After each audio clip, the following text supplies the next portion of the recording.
They say some kids grow up chasing footballs under Friday night lights. Others swing bats at Little League diamonds, dreaming of the majors. But him? He grew up choking on dust at the edge of a county dirt track, watching his father point at a blur of metal and promise, "That'll be you one day." From the outside, it didn't look like much. Just a boy strapped into a second-hand go-kart, his hands taped because gloves were a luxury, his mother hunched over the stopwatch as if the numbers could pay the bills. But in truth, this was no hobby. It was sacrifice disguised as sport. While other parents saved for college scouts in football or basketball, programs with scholarships and clear pipelines, his family funneled every dollar into gasoline and spare bolts. A set of kart tires cost nearly $300. A used frame ran anywhere from $2 to $5 grand. His father drove trucks for a living. His mother worked numbers on a low salary, yet they still scraped enough to keep him turning laps. He never played catch at the park. Instead, he circled cracked pavement, pretending gravel was Daytona. The neighborhood kids laughed, but he didn't care. In their world, dreams were free.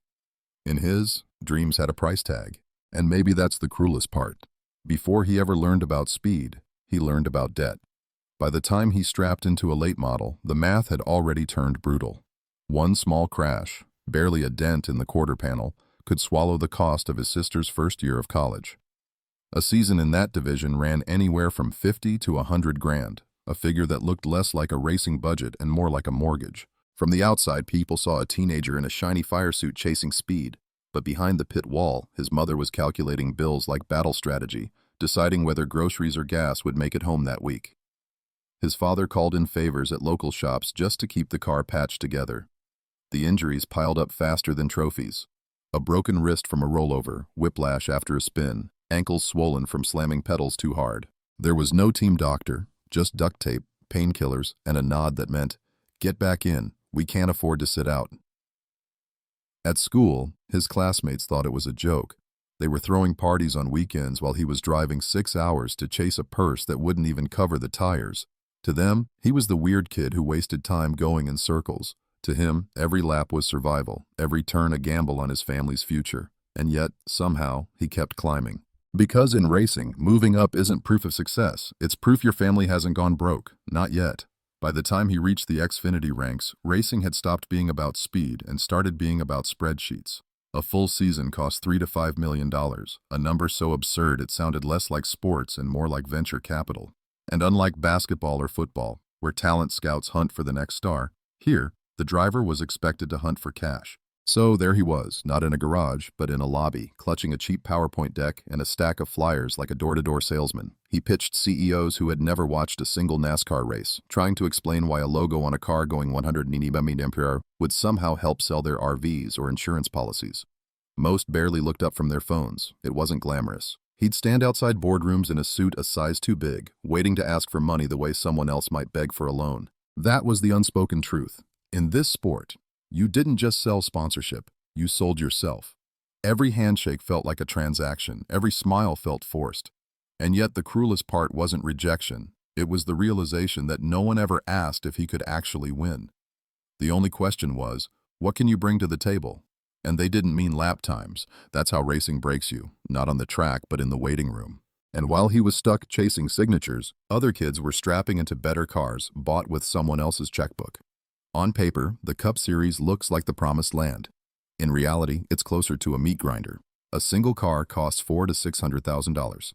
Top teams pour $20 million a year into their operations, rolling into the track with 200 staff members in matching polos. The underdogs? They arrive with 5 or 6 guys, a half-broken trailer, and the hope duct tape still counts as engineering. The imbalance is brutal. Aerodynamics packages, tire deals, engines with just a little more horsepower, all the invisible details that mean the difference between running up front or getting lapped. A great driver in a weak car looks like a rookie. A mediocre driver in a rocket ship looks like a prodigy. That's the cruel joke. Inside the cockpit, the suffering is constant. Temperatures spike to 65 to 70 degrees Celsius, the kind of heat that melts energy drinks in their bottles. Heart rates stay between 160 and 190 BPM for 3 straight hours, like running a marathon inside a pizza oven. Drivers lose 6 or 7 pounds in sweat, crawl out blistered, sore, and sometimes barely conscious, only to be shoved in front of cameras minutes later. Because racing at this level isn't just about racing, it's a full-time PR circus. Monday. Sponsor dinner. Wednesday. Fan signing. Friday. TV segment. Sunday. Drive 400 miles in hellfire. Smile at the podium, and thank 5 brands before you even mention the race. One slip of the tongue, one unscripted comment, and the sponsor walks. The seat disappears.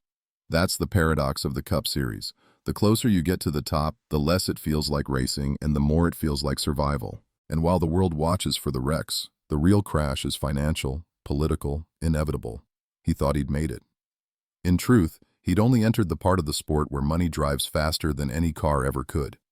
Retirement in most sports is a celebration. Jerseys hang from rafters, highlight reels roll on big screens, fans chant a name one last time. In NASCAR, retirement often arrives in the form of a single email. We've decided to go in a different direction. No ceremony. No tears, just silence, and a seat that now belongs to someone else. Even champions aren't spared. One season you're holding a trophy, the next you're cleaning out your locker because a sponsor pulled funding. No logo on the hood means no paycheck, no ride. In this business, skill doesn't keep you employed, money does. And when injuries come, the system offers little comfort. Yes, there's insurance, but it's paper thin. A fractured shoulder, chronic back pain, or lingering concussions. The payouts barely scratch the surface of long-term rehab. Drivers leave with bodies worn down like wrecked chassis, but wallets that feel just as empty. The psychology is worse than the pain. Every race is shadowed by the image of a 19-year-old kid with $1 million sponsor check, smiling wide, waiting to buy the seat right out from under you. It doesn't matter how many laps you've led or how many wrecks you've survived. The sport always hungers for younger blood, fresher faces. And that's the cruel paradox. In NASCAR, you're rarely beaten by the drivers on track. You're beaten by time, by money, by the quiet politics of a sport that never stops moving forward. The question isn't if you'll be replaced, it's when. And as he learned, the silence after that email is often louder than the engines ever were. The silence comes first. No roar of engines, no crowds, no cameras, just the hum of a refrigerator in a quiet kitchen. That's what retirement really sounds like in NASCAR. While other athletes get farewell tours and standing ovations, former drivers often get something far less dramatic, a new job. Some slip into the TV booth as commentators. Others run small garages fixing the very cars they once dreamed of driving. A few end up back on the highway, hauling freight in 18-wheelers, trading race suits for trucker caps. The money problems are obvious, but the invisible wounds run deeper. Depression creeps in where adrenaline used to be. Old injuries ache in the night, eased only by painkillers or a bottle. The track may have let them go, but the damage never does. And then there's the insult of the digital age. On Twitch, a sim racer, someone who has never even smelled burnt rubber, can pull in sponsors, merch sales, and thousands of adoring fans. Meanwhile, men who once risked their lives at 200 mph watch from the sidelines, forgotten in their own sport. The harshest reminder waits in the garage. There it sits. The last car, covered in dust, tires cracked, the number fading from the paint. He runs his hand across the hood.